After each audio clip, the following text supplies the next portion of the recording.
Okay.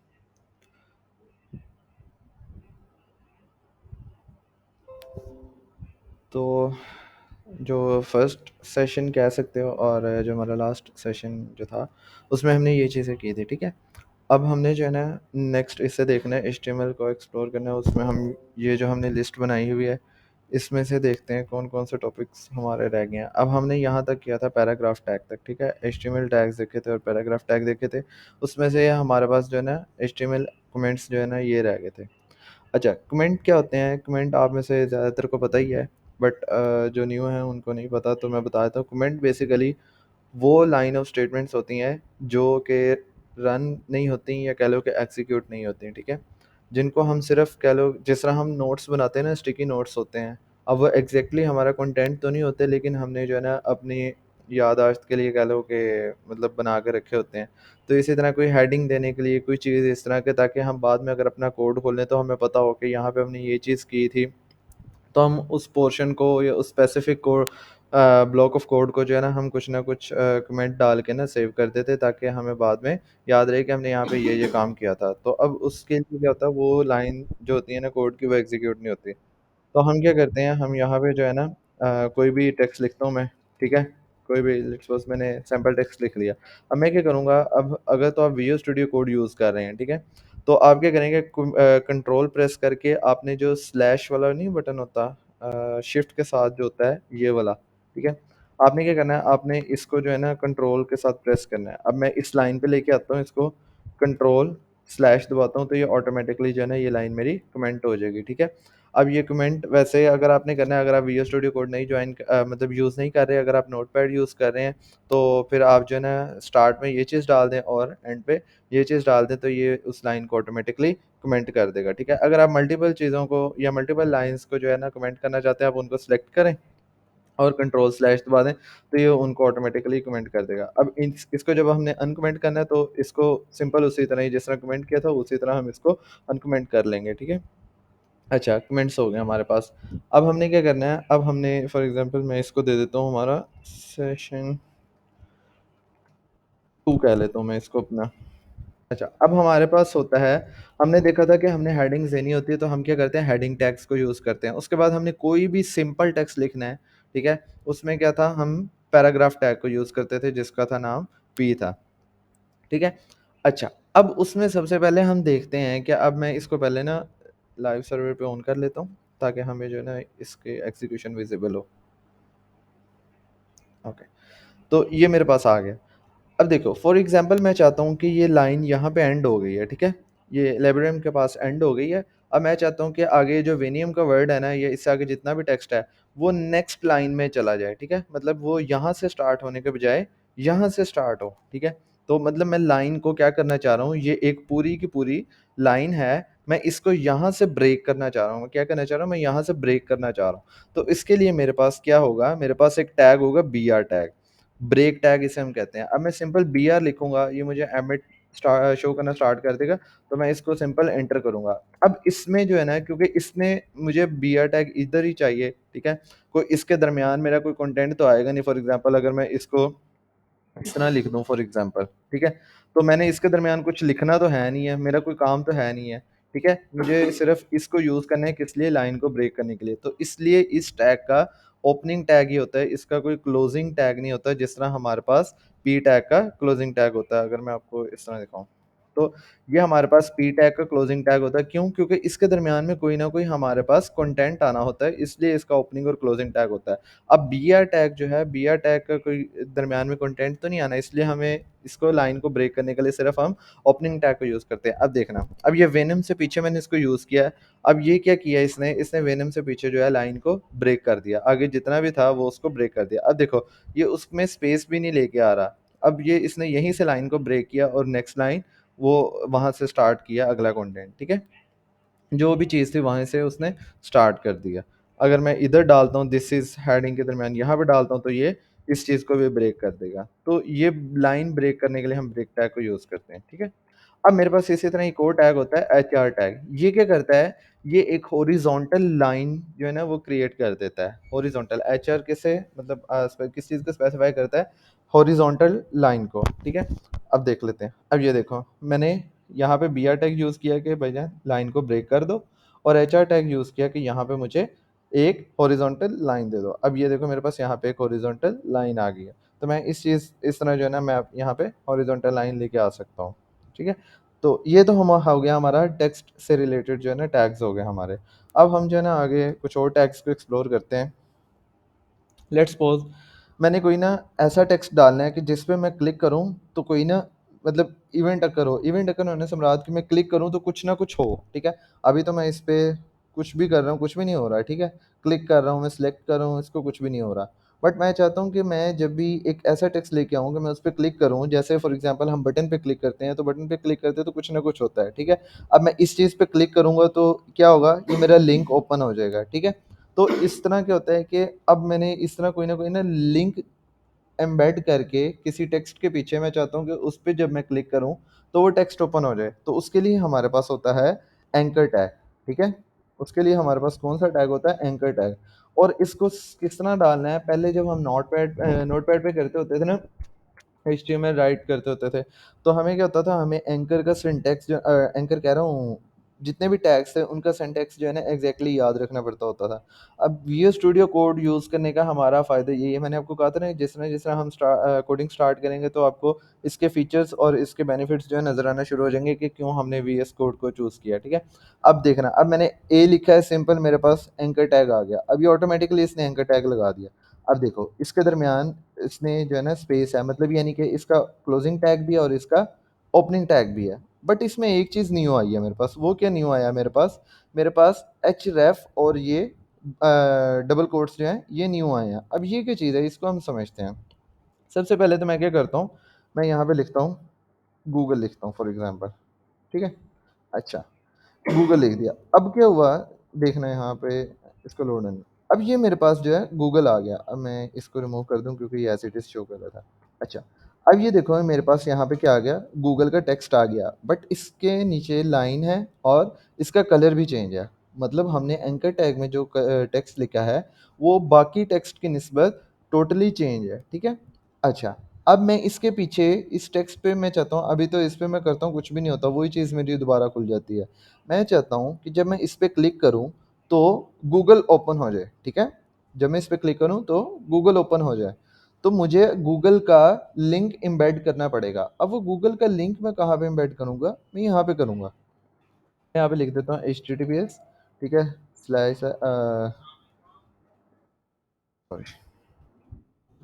google.com, ठीक है। अच्छा, मैंने ये लिख दिया। अब ये मेरे पास लिंक मैंने एम्बेड कर दिया इस पे कि मैं गूगल पे जब भी क्लिक करूँ तो मेरा कहाँ पे रेफ़र हो जाए। एचरेफ का मतलब है कि यहाँ पे इसको रेफ़र कर दो। ये कहाँ पे रेफ़र हो जाएगा, मतलब रेफ़रेंस ले रहा है ये क्या चीज़ ले रहा है, ये रेफ़रेंस ले रहा है, ठीक है। अगर मैं इस पे होवर करूँ तो यहाँ पे आपको ये जो है ना इस चीज़ के रिलेटेड एक्सप्लेन कर देगा सारी कि ये क्या चीज़ है, ठीक है। अच्छा, अब मैं रेफ़रेंस दे रहा हूँ कि इस लिंक पे चले जाना है, जब आपने वहाँ पे चले जाना है जब मैं गूगल पे क्लिक करूँगा। अब देखना, अब मैं इस पे क्लिक करता हूँ, तो अब ये मेरा इसी फ़ाइल पे नहीं रहेगा, अब ये मेरा उस लिंक पे चला गया है जिस पे मैंने इसके बैकएंड पे एम्बेड किया था, ठीक है। अब ये ज़रा इसको मैं दिखाऊँ तो ये देखो एग्ज़ैक्ट वही लिंक है जो मैंने दिया था। अच्छा, अब इसको बैक चले जाना है। अब यहाँ पे एक प्रॉब्लम क्या आ रही है, यहाँ पे प्रॉब्लम ये आ रही है कि मैं जब भी इस पे क्लिक करता हूँ, वो इसी टैब के अंदर मेरा लिंक जो है ओपन हो जाता है। बट मैं चाहता हूँ कि मेरी ये वाली टैब जो है जैसी है वैसी ही रहे। मैं इस पे क्लिक करूँ तो मेरी जो भी चीज़ है वो न्यू टैब में खुले, ठीक है। उसके लिए मेरे पास होते हैं एट्रीब्यूट्स। अब मैंने आप लोगों को, अच्छा मुझे एक चीज़ कंफर्म कर दें कि मैंने एलिमेंट्स और एट्रीब्यूट्स के दरमियान डिफरेंस बता दिया था भला? काइंडली जल्दी बताइएगा, कोई एक दो बंदा बता दें। मैंने एलिमेंट्स और एट्रीब्यूट्स का बता दिया था।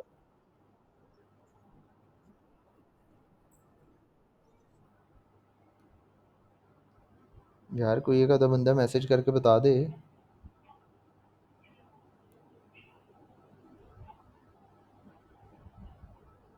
हेलो, मेरी आवाज़ आ रही है सबको?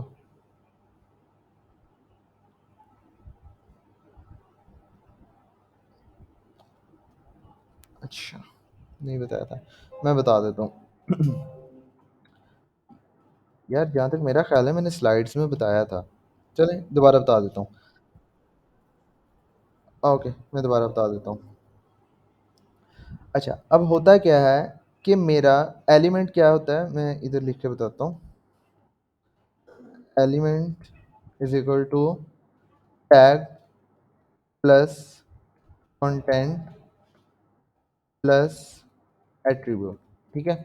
अच्छा, अब इसमें से टैग और कंटेंट का तो आपको पता है क्या होता है कि मेरे पास ये जो ए है ये टैग है, ये गूगल जो है ये मैं इसके दरमियान जो लिख रहा हूँ ओपनिंग और क्लोजिंग के दरमियान वो मेरे पास कंटेंट है, ठीक है। अब एलिमेंट क्या होता है, एलिमेंट होता है tag plus content plus attribute. अब इसमें एट्रीब्यूट क्या चीज़ है, एट्रीब्यूट हम कहते हैं उस चीज़ को जो हम ओपनिंग ब्रैकेट के, जो ओपनिंग ब्रैकेट होती है उसमें ब्रैकेट के अंदर ही टैग के आगे स्पेस दे के लिखते हैं, ठीक है। अब यहाँ पे href एट्रीब्यूट है, ये मेरा क्या है, href एट्रीब्यूट है, ठीक है। तो इस चीज को हम कहते हैं एट्रीब्यूट्स, ठीक है। अब ये पूरे का पूरा मेरा क्या हो गया, इसमें टैग्स भी हैं, मतलब टैग भी है, कंटेंट भी है और एट्रीब्यूट भी है। तो इसको मैं क्या कहूँगा, ये होगा मेरा एक कंप्लीट एलिमेंट कहलाएगा, जिसे हम कहते हैं ना कंप्लीट, ठीक है। तो ये एक एलिमेंट हो जाएगा और ये अंदर वाला जो हम ब्रैकेट के अंदर देते हैं उसे कहते हैं एट्रीब्यूट, और इन दो ओपनिंग और क्लोजिंग के दरमियान जो हम चीज़ ऐड करते हैं उसे हम कहते हैं कंटेंट, ठीक है। अच्छा, अब मैं चाहता हूं कि मैं जब भी लिंक पे क्लिक करूं तो ये मेरा किस में ओपन हो, ये मेरा ओपन हो उसमें न्यू टैब में, ठीक है। तो अब मैं क्या करूंगा, मैं यहाँ पे एक एट्रीब्यूट ऐड करूंगा। ये देखो, एक एट्रीब्यूट तो मेरे पास पहले से ही है, मैं यहाँ पे स्पेस ऐड करूंगा, और एक और एट्रीब्यूट होता है मेरे पास टारगेट के नाम से, कि मतलब मैं जब इस पे क्लिक करूं तो मेरा ये टारगेट कहाँ पे हो। अब मैं यहाँ पे यूज करूंगा, ये पहला ही एट्रीब्यूट है अंडरस्कोर ब्लैंक, कि मतलब यहाँ पे जो आपने, जहाँ पे आप मतलब इस वक्त मौजूद हैं वो वाली चीज़ छोड़ दो, कहीं और चले जाओ, तो वो जारी बात है किसी न्यू टैब में ही चला जाएगा, ठीक है।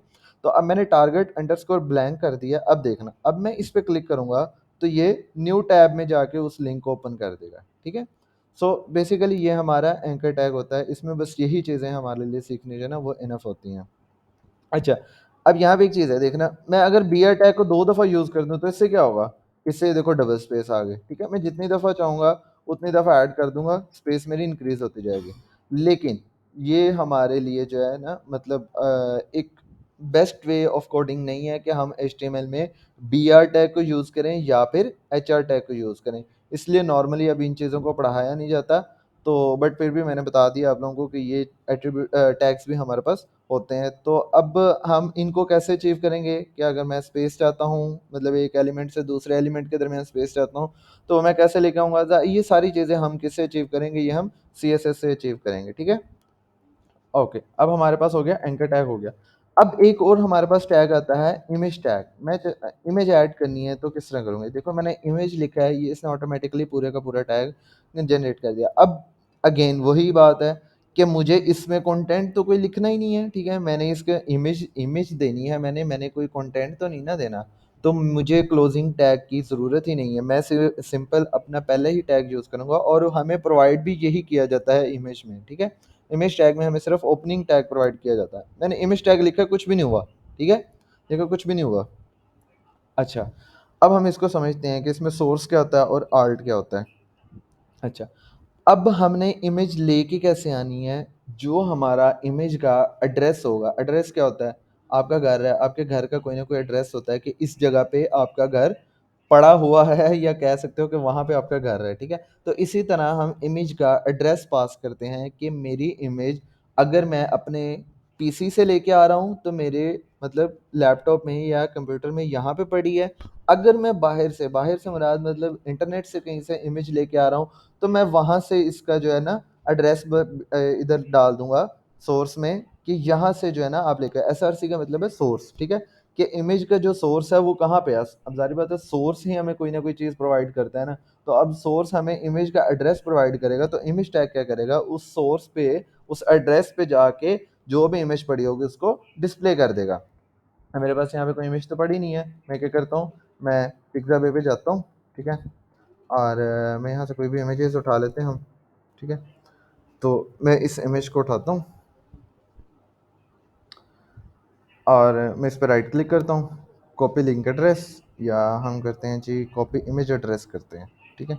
मैं यहाँ पे लाके इमेज का एड्रेस पेस्ट करता हूँ। अब देखते हैं हमारे पास इमेज आई, तो हेयर इट इज़, हम देख सकते हैं कि हमारे पास यहाँ पे इमेज आ गई है।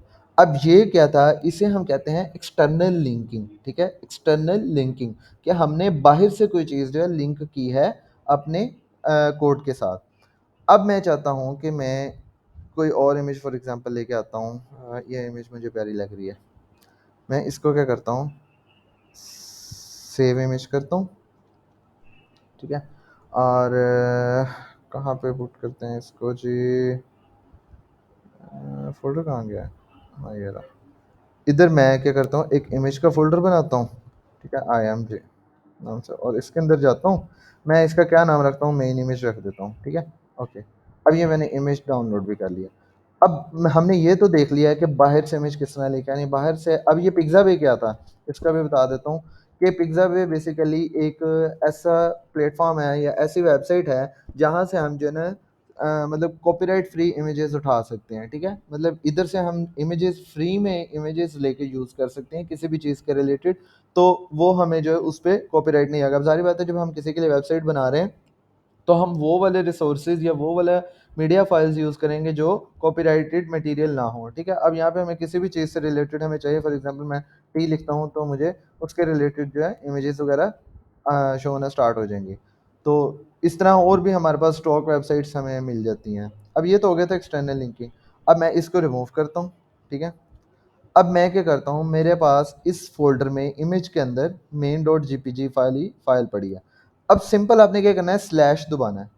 अब स्लैश दबाओगे, ये क्या करेगा, ये index.html वाली फाइल जिसमें मैं कोडिंग कर रहा हूँ, ये जिस एड्रेस पे या जिस जगह पे पड़ी होगी उसके साथ जितनी भी चीज़ें हैं वो शो करना स्टार्ट कर देगा। मैंने स्लैश स्टार्ट मतलब एंटर किया है, मुझे index.html भी शो कर रहा है, और इस एड्रेस पे जो फाइल्स पड़ी हैं या जो फोल्डर पड़े हैं वो भी शो कर रहा है मुझे, ठीक है। अब मैं, मेरे पास इमेज कहाँ पड़ी है, इमेज में पड़ी है, मैं इमेज पे क्लिक करूँगा और मेरे पास main.jpg है, मैं इस पे एंटर करूँगा तो ये ऑटोमेटिकली इसने इस उस इमेज को यहाँ पे मेरे इमेज टैग के साथ लिंक कर दिया। अब ये देखो मेरे पास इमेज चेंज हो गया, अब ये इसका साइज जो है बड़ा है दूसरी इमेज की निस्बत जो है ना। अब ये क्या किया है इसने, इसने जो ओरिजिनल इमेज का साइज था ना वही ला के इधर एज इट इज जो है ना कॉपी पेस्ट कर दिया, उसी साइज में हमें इमेज शो कर रहा है। अब इसका इमेज का साइज जो है हम CSS से एडिट कर सकते हैं कि इतना इमेज का साइज होना चाहिए, इतनी विड्थ हो और इतनी हाइट हो। अब आर्ट क्या होता है, art basically stand for alternative, ठीक है। अब अल्टरनेटिव मतलब, अब समटाइम आपने देखा होगा कि हमारे पास इमेजेस वगैरह लोड नहीं होती बिकॉज ऑफ सर्वर इशू और एनी अदर इशू, ठीक है, किसी भी वजह से हमारे पास समटाइम इमेजेस लोड नहीं होती, बट उसके नीचे एक इमेज का आइकन आ रहा होता है और उसके साथ एक टेक्स्ट लिखा हुआ आ रहा होता है, ठीक है। तो वो क्या होता है, वो आर्ट टेक्स्ट होता है कि अगर मेरी इमेज लोड नहीं हो रही किसी भी रीज़न की वजह से, किसी भी रीज़न से अगर मेरी इमेज जो है ना वो डिस्प्ले नहीं हो रही मेरी वेबसाइट में, तो आप क्या करो, आप यूज़र को एटलीस्ट बताओ सही कि यहाँ पे कौन सी इमेज पड़ी है, ठीक है। अब मैं बताता हूँ, यहाँ पे मेरे पास मेन इमेज पड़ी है। अब इसका प्रैक्टिकल एग्जांपल मैं बताता हूँ कि कहाँ पे यूज़ होता है। फॉर एग्जांपल मैं एक इमेज टैग लगा रहा हूँ, वो मेरी वेबसाइट में मेरा लोगो है, ठीक है, मैं वहाँ पे अपने लोगो के इमेज लगा रहा हूँ। अब फॉर सम रीज़न अगर वो लोगो मेरा लोड नहीं होता और यूज़र को वो डिस्प्ले नहीं हो रहा, तो एट लीस्ट मैं यहाँ पे मैंने टेक्स्ट लिखा होगा कि भाईजान यहाँ पे लिख दो लोगो, ताकि यूज़र को पता चल जाए कि यहाँ पे मेरा क्या है, लोगो है, ठीक है। अब कहीं पे मैं अपनी सर्विसेज की इमेजेस लगाई है कि मैं वेब डेवलपमेंट की सर्विसेज भी प्रोवाइड करता हूँ, मैं ऐप डेवलपमेंट की सर्विसेज भी प्रोवाइड करता हूँ, तो जब इमेज लोड ना हो एटलीस्ट यूज़र को पता चल जाए कि यहाँ पे किस से रिलेटेड इमेजेस पड़ी हैं, ठीक है। अब मैं क्या करता हूँ, मैं सर्वर को बंद करके देखता हूँ, देखते हैं कि हमारा इशू क्रिएट होता है कि नहीं होता, ठीक है। इसको हम लोड करते हैं दोबारा, ये ये तो खैर वही बंद हो गया।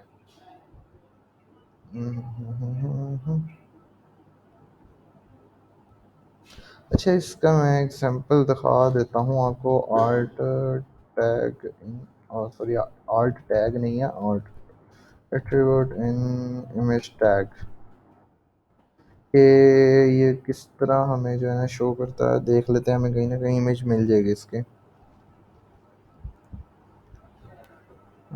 is this an image? No.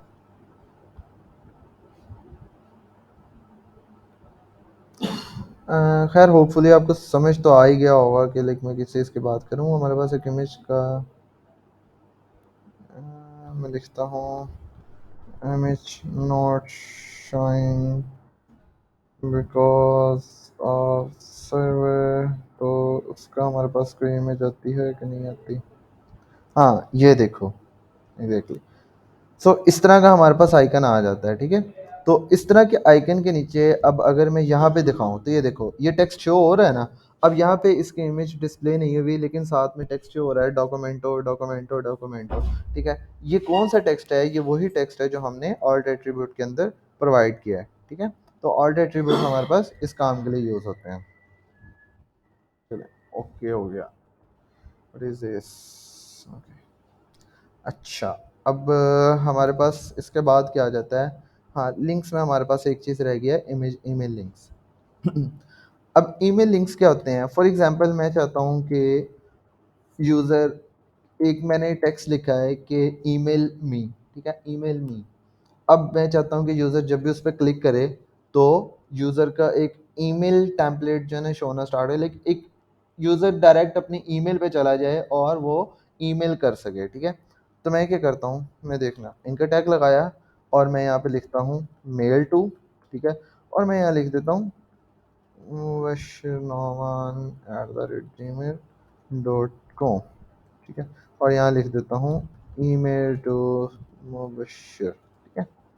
Okay, तो मेरे पास यहाँ पे आ गए ईमेल टू मुबशर। अब मैंने यहाँ पे क्लिक किया, सो क्या हुआ? ये देखो, खुद ब खुद ईमेल की मेरी ऐप खुली और टू की जगह पे कि मैंने किसको ईमेल करनी है, जो मैंने ईमेल प्रोवाइड किया, ठीक है। अब फॉर एग्जांपल मैं किसी कंपनी की वेबसाइट बना रहा हूँ और कोई, मैं चाहता हूँ कि यूज़र जब भी किसी बटन पे या किसी टेक्स्ट पे क्लिक करे तो ऑटोमेटिकली कंपनी की ईमेल पे जो है वो रीडायरेक्ट हो जाए। तो उसके लिए मैं क्या कर सकता हूँ, मैं एचआरएफ के अंदर बजाय कोई लिंक प्रोवाइड करने का, जारी बात है ये लिंक हमारा इसी काम के लिए यूज होता है, ये खुद भी एक लिंक है। अगर मैं इसको एज इट इज क्रोम पे कॉपी पेस्ट करूंगा तो ये भी यही काम करेगा, देखो इसने भी वही काम किया, ठीक है। सो मेल टू डाल के हम एक लिंक जनरेट कर देते हैं जो हमें इस पे रीडायरेक्ट कर देता है, इस ईमेल पे। तो मैंने क्या किया, मैंने सिंपल वही लिंक जो है उठा के एंकर टैग में जो है वो पेस्ट कर दिया, ठीक है।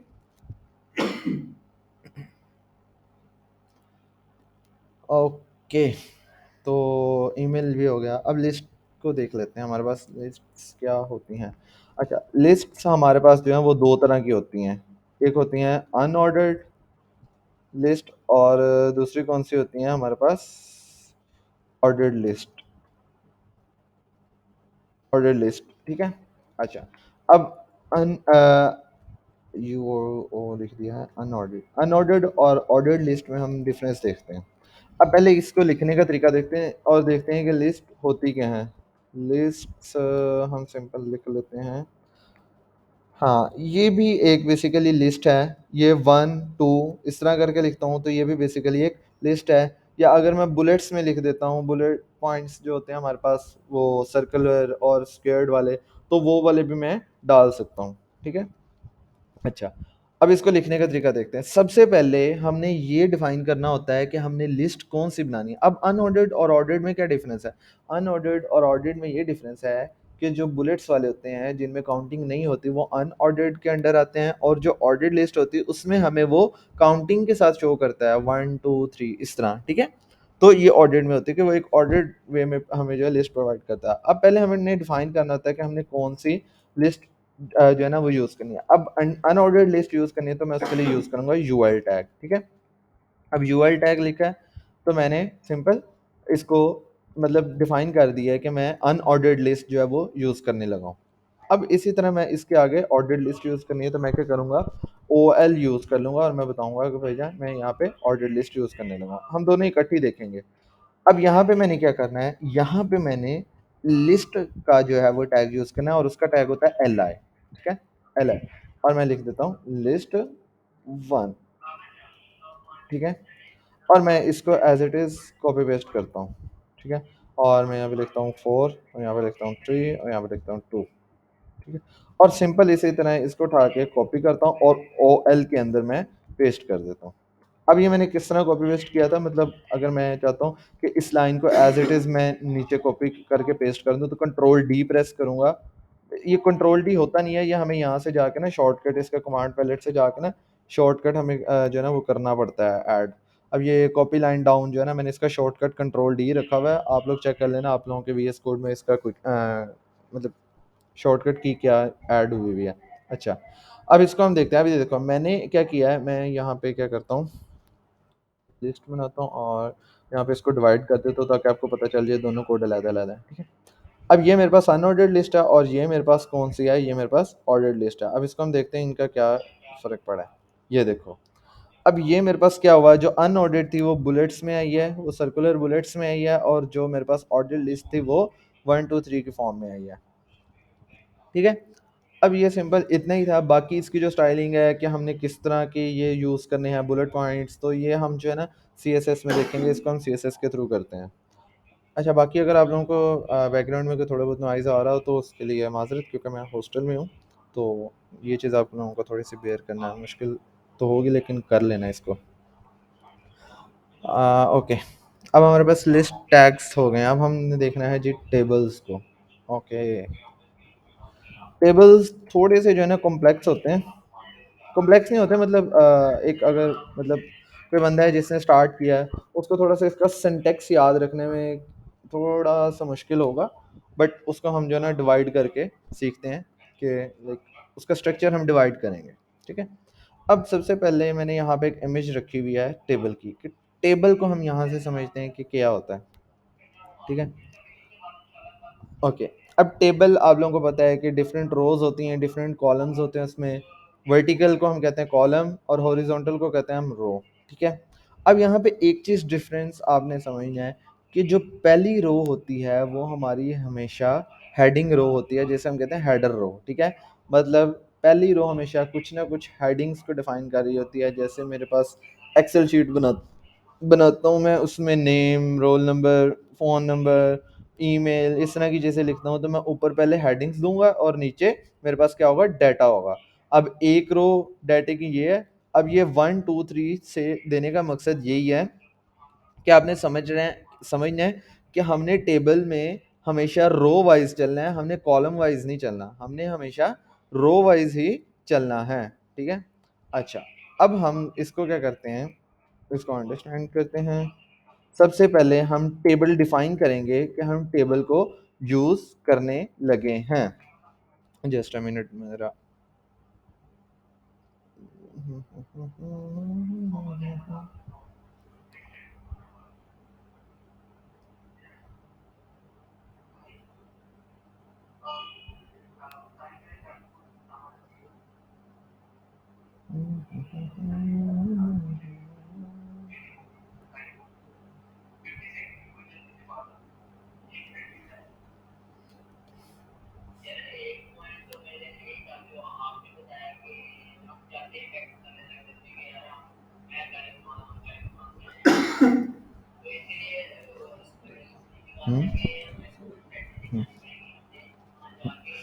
Okay, back.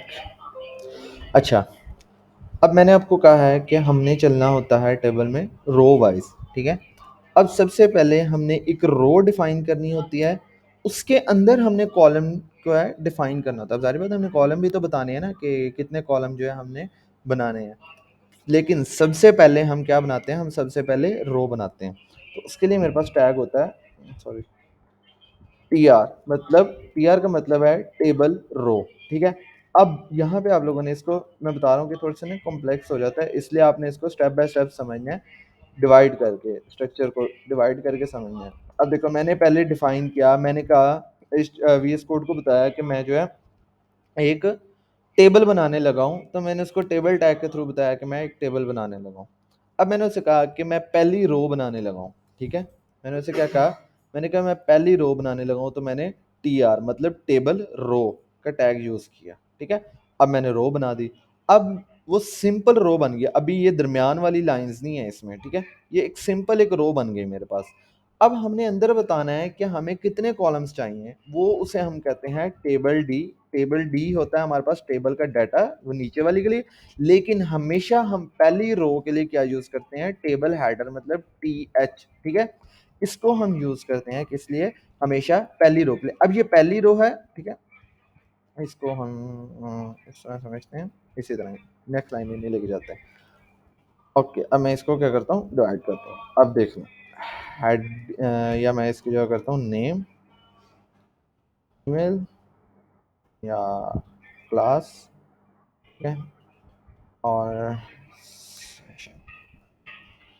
ओके। अब ये देखो, अब मैंने क्या किया है, मैंने उसको कहा है कि मेरे पास एक टेबल है, उसकी मैंने एक रो बनाई है अभी तक के लिए, ये रो है मेरे पास, और उसके अंदर मेरे पास कितनी हेडिंग्स, मतलब कितने कॉलम है, हेडिंग के कितने कॉलम है, 3 कॉलम है, मतलब 3 हेडिंग्स है मेरे पास, ठीक है। अच्छा, अब ये मेरे पास हेडिंग बन गई है। अब अगर मैं इधर दिखाऊं तो ये देखो मेरे पास नेम, क्लास और सेशन नाम की हेडिंग बन गई है। अब मैं क्या करता हूँ, मैं यहाँ पे ना ज़रा बी आर टैग यूज़ कर लेता हूँ ताकि नीचे से स्पेस मिल जाए मुझे। अब ये नीचे स्पेस मिल गया, ये आप लोगों को दिख रहा होगा, ये मेरे पास 3 हेडिंग्स आ गई हैं, ठीक है। ओके, अब मुझे क्या करना है, मुझे नीचे डाटा फिल करना है बिल्कुल इन हेडिंग्स के अकॉर्डिंग। तो मैं क्या करूँगा, मैं सिंपल एक रो बनाऊँगा, और ठीक है, अब ज़ाहिर बात है मुझे डाटा की रो चाहिए। अब मैं क्या करूँगा, मैं एक और रो बनाऊँगा ये वाली। तो मैं क्या करता हूँ, T R tag simple use करता हूँ, और अब हम डाटा को फिल कर रहे हैं तो मैं क्या लिखूँगा, टी डी, ठीक है।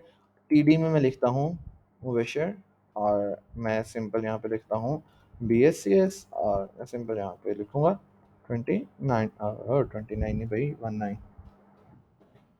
अब ये देखो, ये उसके अकॉर्डिंग मेरे पास डाटा आना स्टार्ट हो गया कि नेम के नीचे मुबशर, क्लास के बाद बी एस सी एस और सेशन 2019। अब जितनी भी रोज बनानी है मैं क्या करूँगा, इसको कॉपी पेस्ट करता जाऊँगा, ठीक है। अब मैं मुबशर की जगह साथ लिखता हूँ उमैर, और बी एस सी एस, और मैं यहाँ पे लिख देता हूँ 2021, ठीक है।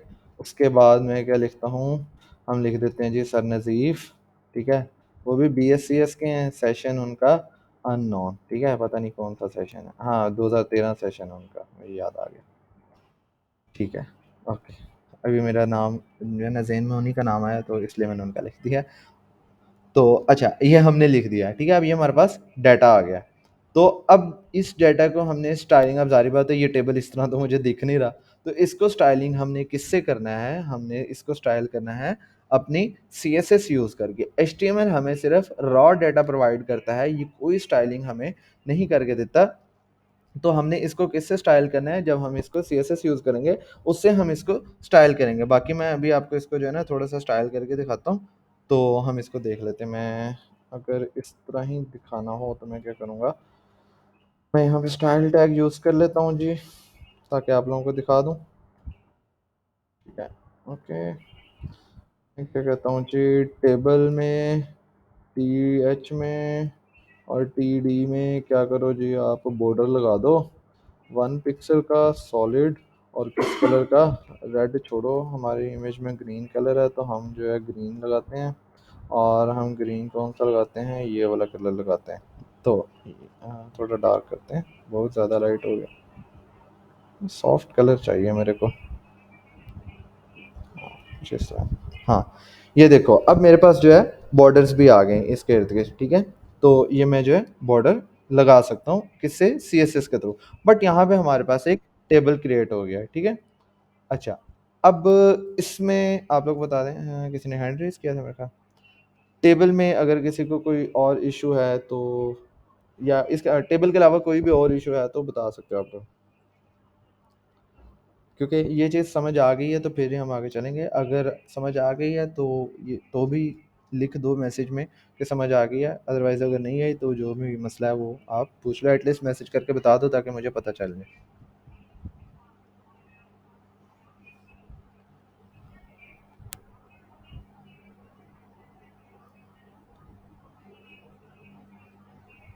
जी भाईजान, मैसेज करके यार, मैसेज करके बताओ, रिएक्ट से कुछ नहीं पता लगता। रिएक्ट के 2-3 मतलब हो सकते हैं, आप चलते जाओ हम सुन रहे हैं, या ये भी हो सकता है कि समझ आ गई है। हाँ, ओके।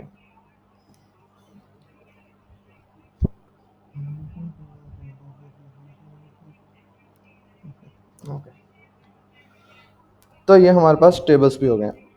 तो अगेन मैं थोड़े से इस चीज़ को एक्सप्लेन कर देता हूँ कि एचटीएमएल से हम सिर्फ अपना डाटा पुट करते हैं कि हमारी वेबसाइट में क्या-क्या चीज़ें आएँगी, बाकी स्टाइलिंग जो डिज़ाइन हमने बनाना होता है वो हम सीएसएस से बनाते हैं, ठीक है? तो अभी तक हम वो चीज़ें सीख रहे हैं कि हमने किस तरह मल्टीपल चीज़ों को अपनी वेबसाइट में लेके आना है, ठीक है? बाकी इसको डिज़ाइन किस तरह करना है, स्टाइल किस तरह करना है, वो हम सीएसएस के सेशंस में देखेंगे। ओके, आज के हिसाब से जो है ना हमारा तकरीबन मैंने सोचा था समरी तक करवा दूँगा। Okay, okay, okay, okay, okay, okay. अच्छा जी।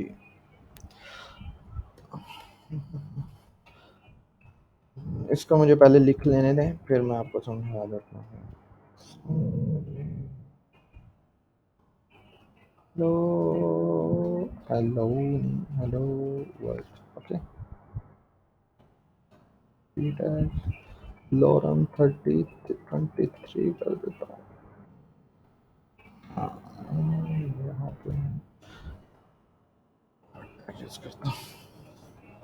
अच्छा, अब डिटेल्स टैग या समरी टैग क्या होते हैं? बेसिकली ये कोई भी डिटेल्ड चीज़ को समरी में प्रोवाइड करने के लिए होते हैं हमारे पास डिटेल टैग, ठीक है?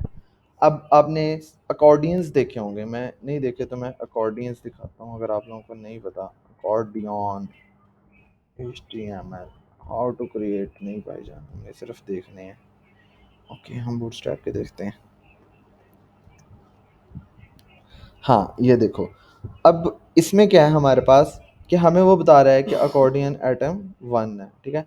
तो मैं इस पे क्लिक करूँगा तो मुझे उसकी डिटेल्स शो कर देगा, ठीक है? सो बेसिकली इसको हम एचटीएमएल में किस तरह लेके आते हैं, हम लेके आते हैं डिटेल्स में। इस पे मैं अगर क्लिक करके दिखाऊँ तो ये देखो मेरे पास नीचे उसकी डिटेल्स शो हो गई हैं, ठीक है? नीचे उसकी डिटेल्स शो हो गई। अब इसको हम समझते हैं। डिटेल्स टैग हम यूज़ करते हैं कि भाईजान मैं यहाँ पे डिटेल्स वाली चीज़ें ऐड करने लगा हूँ जिसको मैं समराइज़ भी करूँगा, ठीक है? अब मैंने इसको डिफ़ाइन कर दिया डिटेल्स टैग के साथ। मैंने क्या कहा? मैंने कहा सबसे पहले तो आपने दिखानी है समरी, ठीक है? सबसे पहले आपने समरी दिखानी है और समरी में क्या करना है, आपने ये चीज़ दिखानी है, मतलब जितना भी मैं इसके अंदर टेक्स्ट डालूँगा कि ये इस चीज़ से रिलेटेड है, तो आपने वो चीज़ इस समरी टैग के अंदर जो भी मैं लिखूँगा वो आपने सबको शो कर देनी है, सारी डिटेल्स अभी शो नहीं करनी। अब जो कंप्लीट डिटेल्स है, मैं कहता हूँ कि वो जब भी कोई बंदा इस एरो के बटन पे क्लिक करेगा, ठीक है?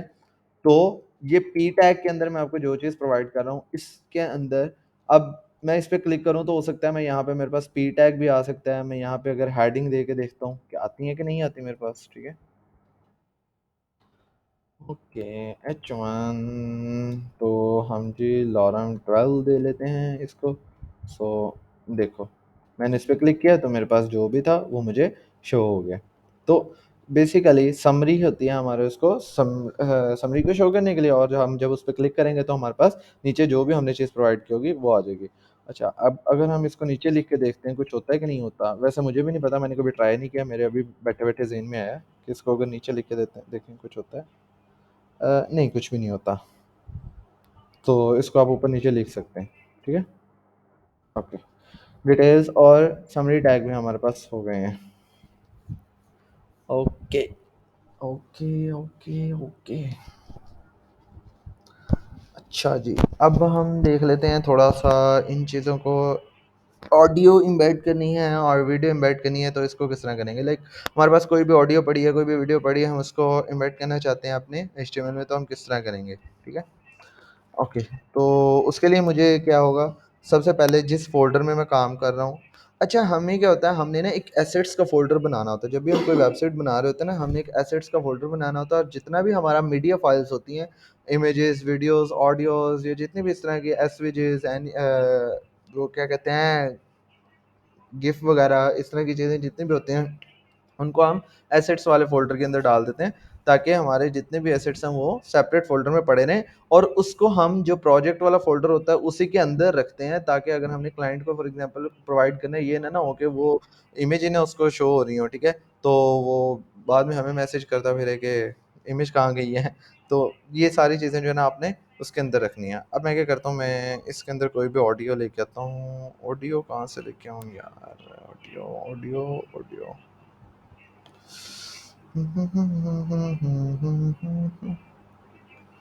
ओके, कोई भी सॉन्ग उठा लेते हैं। ओके, मैंने कॉपी किया है, ठीक है। न्यू फ़ोल्डर में जाता हूँ और मैं इमेज के अंदर इसको फ़िलहाल रख देता हूँ, ठीक है। मैंने यहाँ पे इसको रख दिया। अब मैं डेस्कटॉप में जाता हूँ, ठीक है।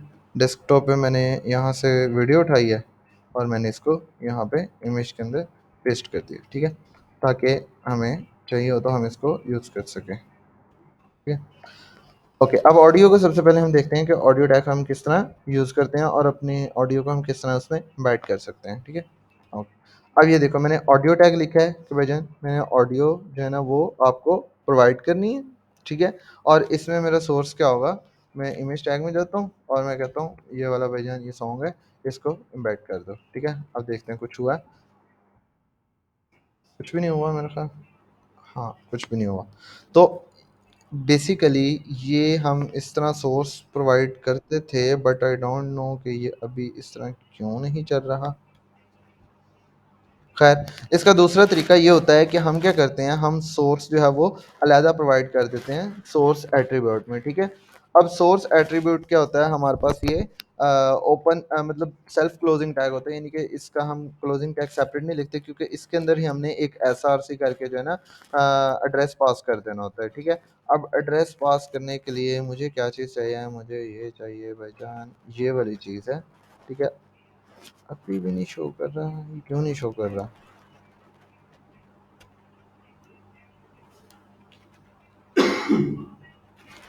Why it's not showing? Okay, हम वीडियो टैग को देखते हैं, वीडियो टैग हो रहा है कि नहीं हो रहा मेरे पास। हाँ, वीडियो आ रही है मेरे पास, ठीक है, बट ऑडियो की नहीं आ रही। चलो, ऑडियो को खैर फिर मैं देखता हूँ बाद में, इसका भी कोई इशू आ रहा है क्या आ रहा है वो मैं बाद में फिर आपको नेक्स्ट सेशन में बता दूंगा, मतलब कल ही होगा इंशाल्लाह हमारा।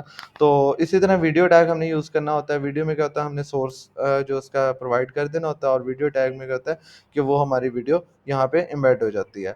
अब नॉर्मली हम वीडियोस वगैरह को इस तरह एम्बेड कर भी लेते हैं, बट समटाइम्स क्या होता है हमें जो है ना यूट्यूब की वीडियो एम्बेड करनी होती है, ठीक है। अब यूट्यूब की वीडियो किस तरह एम्बेड करनी है वो भी हम देख लेते हैं उसको,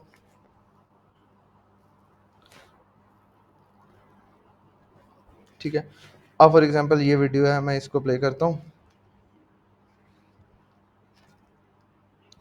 अब आपने क्या करना होता है, आपने सिंपल इस पे कॉपी पे जाना है, शेयर पे जाना है और यहाँ पे एम्बेड वाले ऑप्शन पे जाना है, और यहाँ पे हमने क्या करना है, हमने सिंपल या तो इसको ऐसे कॉपी कर लो, ठीक है, इस कोड को, या फिर यहाँ से कॉपी कर लो, ठीक है। यहाँ से कॉपी करके आपने सिंपल क्या करना होता है, ओह सॉरी,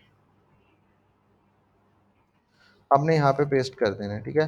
अब यहाँ पे पेस्ट करोगे ये क्या होगा, यहाँ पे मेरी वो वाली यूट्यूब की वीडियो एम्बेड हो जाएगी, ठीक है।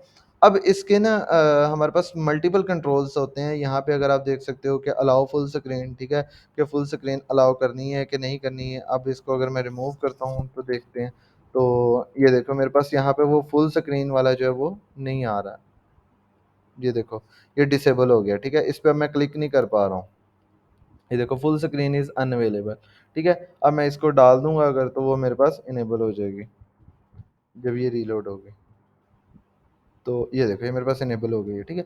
इसी तरह हमारे पास डिफरेंट कंट्रोल्स आ जाते हैं कि टाइटल मेरा क्या होगा, यूट्यूब वीडियो प्लेयर आ रहा है अभी तो, ठीक है। टाइटल अगर मैंने कुछ और डालना है तो वो कुछ और भी आ सकता है। तो फ्रेम बॉर्डर इधर 0 है, अगर मैं इसको 5 करता हूँ तो ये देखो मेरे पास एक बॉर्डर आ गया। वैसे 5 नहीं होता, 0 1 होता है, ठीक है। कोई भी वैल्यू नहीं दे सकते, मैक्सिमम वैल्यू आप आपने देनी थी। अगर 0 कर दोगे तो फिर तो शो ही नहीं होगा, ठीक है। अब अलाउ एक्सेलरोमीटर ऑटो प्ले से मुराद ये होता है कि खुद ब खुद प्ले होना स्टार्ट हो जाए। पिक्चर इन पिक्चर होता है कि जो हमारे पास होता है ना, ये देखो यहाँ पे तो अभी ऑप्शन नहीं आ रहा पिक्चर इन पिक्चर का। तो वैसे पिक्चर इन पिक्चर का मैं आपको बता देता हूँ क्या होता है। वो हमारे पास होता है ये वाला, ठीक है, लाइक इस टाइप का कि हमारे पास चलती रहे और हम कोई और काम भी कर सकते हैं, ठीक है। तो इस तरह हमारे पास डिफरेंट कंट्रोल्स आ जाते हैं, तो इस चीज़ को देख लेना। अच्छा, अब खैर शॉर्ट में हम चलते हैं। यहाँ पे थोड़े सा जो है ना क्या कहते हैं, खिचड़ी पका ली है हमने, ठीक है। अब मैं बता दूँ, ये टैग्स, ये टैग और ये टैग हमारे पास बिल्कुल एक्स्ट्रा टैग हैं बहुत कम, लिटरली मैंने आज तक अपने किसी प्रोजेक्ट में इसको यूज़ नहीं किया, ठीक है। हम मीडिया फाइल्स कनेक्ट करने के और भी बहुत सारे तरीके होते हैं, बट नॉर्मली हम ज़्यादातर इन्हीं को यूज़ करते हैं, बट इतनी ज़रूरत हमें नहीं पड़ती। ये ऑडियो का मेरे ख्याल में ना कुछ उसका क्या कहते हैं, एड्रेस का इशू आ रहा है, क्योंकि एड्रेस में ये है कि हमारे पास स्पेस वगैरह आ रही है। अगर मैं इसको रीनेम करके देखूँ, ऑडियो करके देखता हूँ, ठीक है, और मैं सिंपल यहाँ पे लिखता हूँ ऑडियो। अब देखते हैं मेरे पास आ रहा है कि नहीं आ रहा, अब भी नहीं आ रहा। ओके, अब इसको थोड़ा सा समराइज़ करके मैं एक चीज़ और बताता हूँ। अब होता क्या है नॉर्मली, नॉर्मली ये होता है, मैं यहाँ पे ना उस पे खोलता हूँ audio video tag in HTML खोल लेते हैं।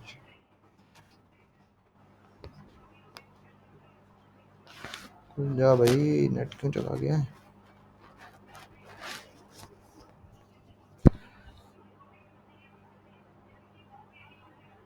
चल पड़ गई, अच्छा।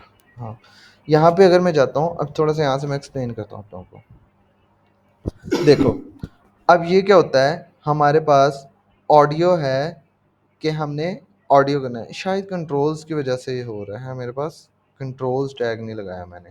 हाँ, अब देखते हैं मेरे पास आ रहा है। हाँ, एग्ज़ैक्टली, कंट्रोल्स की वजह से मेरे पास नहीं आ रहा था। यहाँ पे हमने कंट्रोल्स भी लिखना होता है, ये देखो, वो जब मैं इस पे ओवर कर रहा हूँ क्या बता रहा है, if this attribute is present the browser will offer controls to allow the user to control audio playback. अब बेसिकली ऑडियो यहाँ पे मेरे पास आ रही थी, ठीक है, ऑडियो आ रही थी, बस ये कंट्रोल पैनल मेरे पास नहीं आ रहा था। इसको हम क्या कहते हैं, कंट्रोल पैनल। तो ये मेरे पास कंट्रोल पैनल नहीं शो हो रहा था, क्योंकि मैंने कंट्रोल्स नहीं लिखा था, तो इसलिए जो है वो मेरे पास ऑडियो यहाँ पे डिस्प्ले नहीं हो रही थी। अब मैं इसको प्ले भी कर सकता हूँ, ठीक है, हमारे पास यहाँ पे ये जो है ना प्ले होना स्टार्ट हो जाएगा, और यहाँ से इसकी वॉइस वगैरह भी कम ज़्यादा कर सकता हूँ, और मैं इसको यहाँ से ये वाले प्लेबैक स्पीड और इसकी चेंज कर सकता हूँ, डाउनलोड भी कर सकता हूँ इसको। तो मेरे पास ऑडियो का कंट्रोल आ गया। अब यहाँ पे मैं एक चीज़ और बता देता हूँ आपको, सम टाइम क्या होता है, हमारे पास एक फॉर्मेट नहीं चलता, मतलब कुछ ब्राउज़र्स होते हैं, अगर फॉर एग्जांपल कोई ब्राउज़र है वो MP3 फॉर्मेट को सपोर्ट नहीं कर रहा, तो मैं क्या करूँगा, मैं यहाँ पे कोई और फॉर्मेट प्रोवाइड कर दूँगा, जिसमें हमारे पास OGG करके शायद कोई हमारे पास एक्सटेंशन होती है, फॉर्मेट होता है, ठीक है। तो अब इस तरह मल्टीपल सोर्सेज़ प्रोवाइड करने का मकसद हमारा क्या होता है कि अगर कोई ब्राउज़र MP3 को सपोर्ट नहीं करता, तो वो इसको प्ले करना स्टार्ट कर देगा। अगर कोई इसको प्ले सपोर्ट नहीं करता, तो वो इसके बाद अगर कोई और मैंने फॉर्मेट डाला होगा, तो वो उसको प्ले करना स्टार्ट कर देगा। तो सिंपल इज डैट कि ऑडियो टैग डालूंगा और उसके अंदर मैं अपने सोर्स प्रोवाइड कर दूंगा, सिंपल इतना ही है, ठीक है। तो सिंपल इतना ही। अगर मैं क्या करता हूँ, मैं इसको यहाँ से रिमूव करके देखता हूँ, ट्राई कर रहा हूँ, आई एम नॉट श्योर कि ये वर्क करेगा कि नहीं करेगा। मैं इसके अंदर ही सोर्स प्रोवाइड करके देखता हूँ।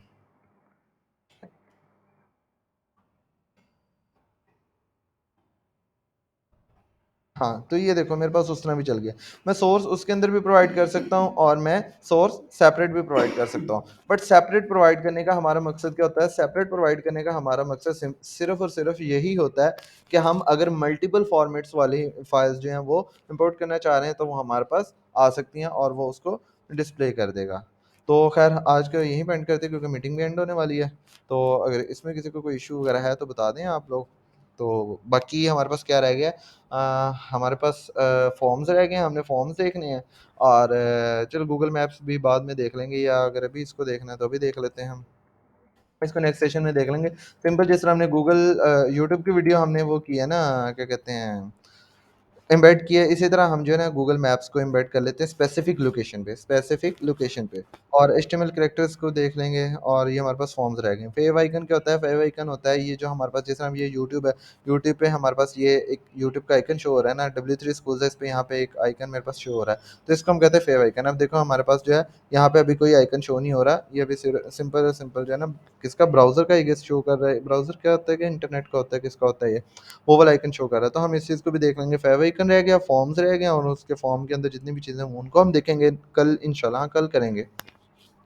और बाकी अब हमने जो है ना इसको थोड़ा सा समराइज़ करने की वैसे ज़रूरत तो नहीं है, तो अगर किसी को इश्यू है तो बता दो, अगर समझ आ गई तो वो भी एटलीस्ट बताते जाया करो, ताकि हमें पता चल जाया करे कि लाइक जी, हया हया रेज्ड हैंड जी, बता दें आप क्या इशू है।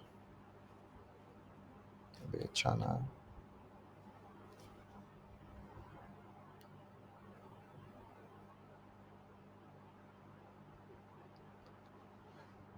टेबल में कॉलम कैसे डालेंगे? ओके, ये देखो मैंने बताया था टेबल में सबसे पहले हम टेबल रो डालते हैं, ठीक है? टेबल रो डाल दिया। अब हमने टेबल के अंदर कॉलम डालना है, तो उसके लिए हमारे पास दो ऑप्शन होते हैं, एक टी एच होता है और एक टी डी होता है। पहली रो के लिए हमेशा हम टी एच यूज़ करते हैं, मतलब पहली रो में हम कॉलम डिफाइन कर रहे हैं तो हम टी एच यूज़ करेंगे। अब देखो मैंने टी एच नेम लिखा है, तो उसमें क्या हुआ, मेरे पास एक कॉलम आ गया नेम वाला, ठीक है? मेरे पास एक नेम वाला कॉलम आ गया, ये नेम बन गया। अब मैंने दूसरा लिखा टी एच कि टेबल हेडिंग, टेबल इस रो, ये जो मेरी पहली रो है उसके अंदर पहले टेबल हेडिंग दो नेम की, फिर दूसरी टेबल हेडिंग दो क्लास की। ये देखो ये मैंने इमेज दी थी ना, इसमें हमारे पास स्पेसिफाई कर रहा है कि हेडर पहले एक फिर एक, रो पहली ही है, उसके अंदर हम डिफरेंट कॉलम्स डिफाइन कर रहे हैं। अब हमारे पास पहली रो बन गई है हेडिंग रो, अब उसके अंदर हमने डाटा लगाना है उसके नीचे। अब जारी बात है डाटा लगाना है तो न्यू रोज भी बनानी पड़ेंगी। अब हमने एक और रो बनाई है और उसके अंदर बिल्कुल उसके ही अकॉर्डिंग हमने डाटा लगा दिया यहाँ पे, ठीक है? तो समझ आ गई है कि नहीं आई है, मुझे बता दो। Okay, good. बाकी किसी को इश्यू है तो बता दें, अगर नहीं है तो ये भी बता दें क्या समझ आ गई है, एटलीस्ट हमें तो पता लगता रहे ना, ऐसे तो खाली रूहें आके लेक्चर्स ले जाती हैं।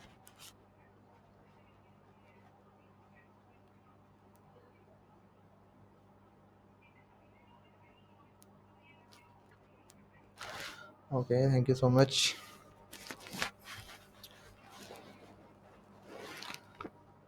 ओके, गुड हो गया। मैं रिकॉर्डिंग भी ऑफ कर दूँ।